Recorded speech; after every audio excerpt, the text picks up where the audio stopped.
ውድ የኢትዮጵያ ታሪክ ወዳጆች አንዳች ነገር አስባችሁ ታውቃላችሁ? የኢትዮጵያ የቡና ሥነ ሥርዓት ከቀላል መጠጥነት አልፎ ጥልቅ ትርጉም ያለውና ብዙ ምስጢሮችን በውስጡ የያዘው ለምንድን ነው? ይህ ጥያቄ ብዙዎቻችንን የሚያሳስብ ይመስለኛል። እስቲ ዓይናችሁን ጨፍናችሁ አስቡት። በገጠርም ይሁን በከተማ ባለ ኢትዮጵያዊ ቤት ውስጥ የጧት ወይም የቀትር ሰዓት ነው። ከወደ ማድቤት በኩል ቡናው በእሳት ላይ ሲጠበስ የሚሰማው ጥርት ያለ ድምፅ ይሰማል። ከዚያም ቀስ በቀስ የቡናው መዓዛ መላውን ቤት ይሞላዋል። ያጣፋጭ፣ ያምቹ፣ ያናፍቆትን የሚያጭር ሽታ። ይህ ሽታ የመጽናናት፣ የተስፋና የምስራቅ ነው። ይህ ሽታ ሲገባን ቡና መጠጣት የካፌን ፍላጎት ማርካት ብቻ እንዳልሆነ እንረዳለን። ከዚህም በላይ ትውልድ ከትውልድ ሲተላለፍ የኖረ የዘመናት ታሪክ ያለው የባህል የእንግዳ ተቀባይነትና የጠበቀ ትስስር መገለጫ የሆነ ሥነ ሥርዓት ነው። በእያንዳንዱ የቡና ስኒ ውስጥ የቆየ ታሪክ፣ የሞቀ ወግና የማኅበረሰብ መንፈስ ተደብቆ ይገኛል። ይህንን ጥልቅ ትርጉም ዘርፈ ታዲያ የዚህ ሁሉ መዓዛና የዚህ ሁሉ ጥልቅ ትርጉም መነሻው ምንድን ነው? የቡና ሥነ ሥርዓት ወደ ሕይወታችን የገባው እንዴት ነው? ከብዙ መቶ ዓመታት በፊት በኢትዮጵያ ደጋማ አካባቢዎች ከዛሬው ካፋ ክልል በስተምስራቅ በሚገኝ ለምለም ሸለቆ ውስጥ አንድ ካልዲ የሚባል እረኛ ይኖር ነበር። ካልዲ በእያንዳንዱ ጎህ ሲቀድ ፍየሎቹን እየነዳ ወደ ለምለም የግጦሽ መሬት ይወስዳቸው ነበር። አንድ ዕለት ግን ፍየሎቹ ባልተለመደ ሁኔታ ከወትሮ በተለየ ደስታና ጉልበት ሲጨፍሩና ሲዘሉ ተመለከተ። ቀኑ ምሽት ላይ ሲደርስም ፍየሎቹ እንቅልፍ ሲያጡና ሌሊቱን ሙሉ በደስታ ሲንቀሳቀሱ አየ። ካልዲ በዚህ እጅግ ተገረመ። ምን እንደሆነ ለማወቅም ፍየሎቹን በቅርበት መከታተል ጀመረ። ብዙም ሳይቆይ ፍየሎቹ አንድ አይነት ፍሬዎችን ከሸምቆ ተገኘ። ካልዲ ፍሬዎቹን ራሱ ቀምሶ ለማየት ወሰነ። ፍሬዎቹን ሲበላ በእርሱም ውስጥ ፍየሎቹ ያሳዩት አይነት የመንፈስ ንቃትና ጉልበት ተሰማው። ልቡ በፍጥነት መምታት ጀመረ። አእምሮውም ከምንጊዜውም በላይ የነቃ መሰለው። ይህንን አስደናቂ ግኝትም ወዲያውኑ በአቅራቢያው በሚገኝ ገዳም ውስጥ ለሚገኙ መነኮሳት አሳወቀ። መነኮሳቱ መጀመሪያ ላይ የካልዲን ታሪክ ተጠራጠሩ። ፍሬዎቹን የሰይጣን ሥራ ብለውም ሳይጠሩ አልቀሩም። ነገር ግን ከመካከላቸው አንዱ መነኩሴ ፍሬዎቹን ወደ እሳት ውስጥ ጣላቸው። በሚያስደንቅ ሁኔታም ከእሳቱ ውስጥ ወደር የለሽና ማራኪ መዓዛ ወደ ላይ ወጣ። መነኩሴው የተጠበሱትን ፍሬዎች ከእሳቱ አውጥቶ በሙቅ ውሃ ውስጥ ሲያጠነጥናቸው ከዚህ በፊት ታይቶ የማይታወቅ ጥቁር መጠጥ ተፈጠረ። መነኮሳቱ መጠጡን ከጠጡ በኋላ ሌሊቱን ሙሉ ታሪክም በዚህ መልኩ ተጀመረ። ከኢትዮጵያ ደጋማ አካባቢዎች ወደ ዓለም ሁሉ ተስፋፋ። 1 መዓዛ ሙያያ አሮማ ፍሬድሬን 2 ሥነ ሥርዓት ሳይንሰረድ ኬረማኝ ፎይታው 3 እረኛ ኤቭሪያ ሰፐርል 4 ባልተለመደ ሁኔታ ባውተርሜደ ሄነዳ የንሳዋይ 5 መነኮሳት ማይንኮሰብ ማንግስ ካልዲ በበግ ጠባቂነት የቡናን ፍሬ አነቃቂነት ካወቀ በኋላ ይህ ጥቁር የዱር ፍሬ ወዲያውኑ ዛሬ የምናውቀው መጠጥ አልነበረም። መጀመሪያ ላይ ቡና እንደ ምግብ ነበር የሚያገለግለው። አባቶቻችንና እናቶቻችን የቡና ፍሬዎችን ፈጭተው ከቅባት ጋር በማደባለቅ ጉልበት የሚሰጥና ረሃብን የሚቆርጥ ምግብ ያዘጋጁ ነበር። በተለይ ረጅም ጉዞ የሚያደርጉ ወይም ብዙ ጉልበት ይጠቀሙ ነበር።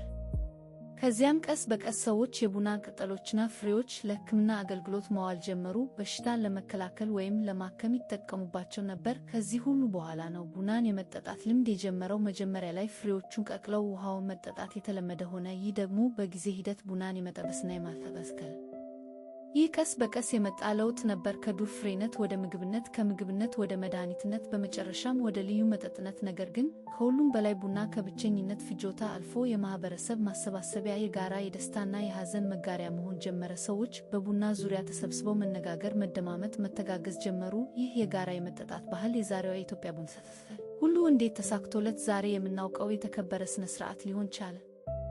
ይህን ወደፊት እናያለን። ታዲያ ይህ ቡና ከዱር ፍሬነት አልፎ የዕለት ተዕለት ሕይወታችን የባህላችን ወሳኝ አካል የሆነው እንዴት ነው?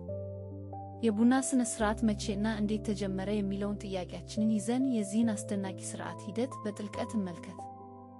የቡና ሥነ ሥርዓት የሚጀምረው ቡናው መብሰል ሲጀምር ነው። መጀመሪያ ጥሬው ቡና በጥንቃቄ ተመርጦ በከሰል ፍም ላይ በሚሞቅ ማንቀዣ ላይ በቀስታ ይቆላል። የቡናው ጠባቂዋ የሴት እጆች ቡናውን ከወዲህ ወዲያ በጥንቃቄ እየገለበጡ እያንዳንዱ ፍሬ እኩል መብሰሉን ያረጋግጣሉ። ከጥቂት ቆይታ በኋላ ቡናው ቀስ በቀስ ቀለሙን እየለወጠ ያጣፈጠውን መዓዛ ወደ ቤቱ ያሰፈሰ ሲሆን የዘመናት ታሪክንና የጋራ ትውስታን ይዞ የሚመጣ ነው።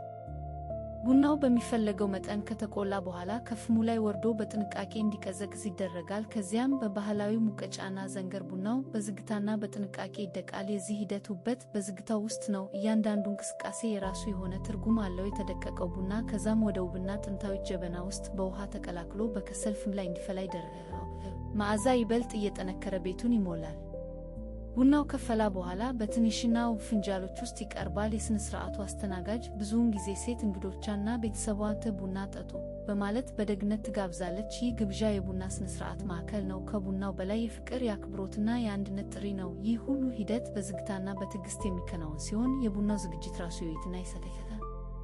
ሥነ ሥርዓት ሲንስራት ኬረማን ጥሬ ቡና ረቢሄና ግሬን ኮፊ ቢያንስ ማንቀዣ ማንከያ ፋስቴን ፔን ከሰልፍም ከሶፍሞ ኬርኮ ኤሙቢርስ ማዕዛ መያ አሮመ ሙቀጫ ሚየቃ ሞርቤር ዘንገር ኢንግፍ ፔስትር ጀበና ጅሚና ትረነሸማው ኮፊ ፖድ ፊንጃል ፊንቻው ስማው ኮፊ ክርብ ቡና ጠጡ ሚሰነ ድራይን ኮፊ ኢንቪቴሽን።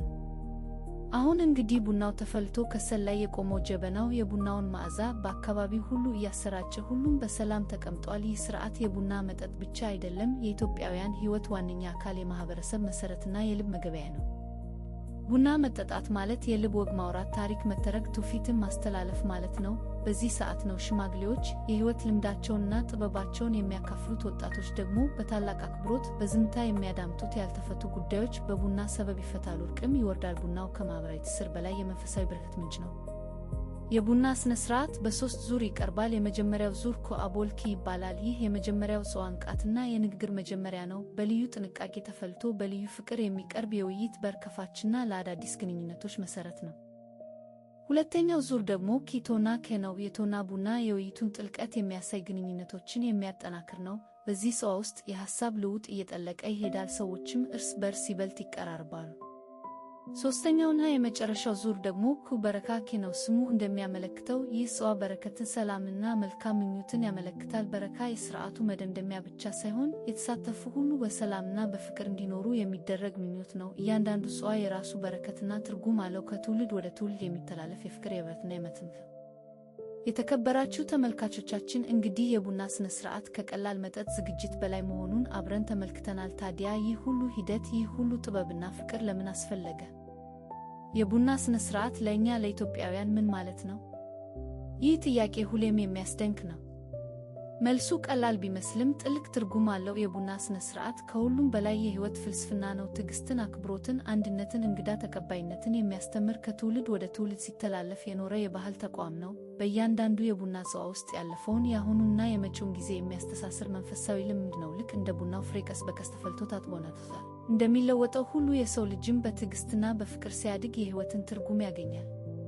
ይህ የአብሮነትና የመተሳሰብ መድረክ ነው። በቡና ዙሪያ ተሰብስበን የሕይወት ውጣ ውረዶችን እንካፈላለን፣ ደስታችንን እና ሐዘናችንን እናወያለን። ሽማግሌዎች የሕይወት ጥበባቸውን ለወጣቶች ያስተላልፋሉ። ቡና በጽዋ ብቻ ሳይሆን በልብም የሚያስተሳስር የማኅበረሰባችን የደም ስር ነው። የቡና መዓዛው ብቻ ሳይሆን አብሮ የመሆን ሰላም፣ ፈገግታና የጋራ መግባባት ነው።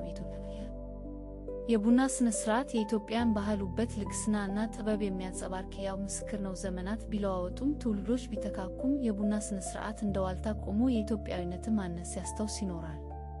ስለዚህ በሚቀጥለው ጊዜ የቡና ጽዋ ስትመለከቱ ከፊት ለፊታችሁ ያለው የሺህ ዓመታት ታሪክና ጥበብ፣ ፍቅርና አንድነት መሆኑን አስታውሱ። ይህንን ታላቅ ውርስ ስላካፈላችሁን ከልብ እናመሰግናለን። ይህ ታሪክ እንደወደዳችሁ ተስፋ እናደርጋለን። እንደዚህ አይነት የኢትዮጵያን ታሪክና ባህል የሚያሳዩ ተጨማሪ ቪዲዮዎችን ለማየት እባካችሁ ቻናላችንን ሰብስክራይብ በማድረግ የቤተሰባችን አባል ይሁኑ። መልካም ምሽት ይሁንላችሁ።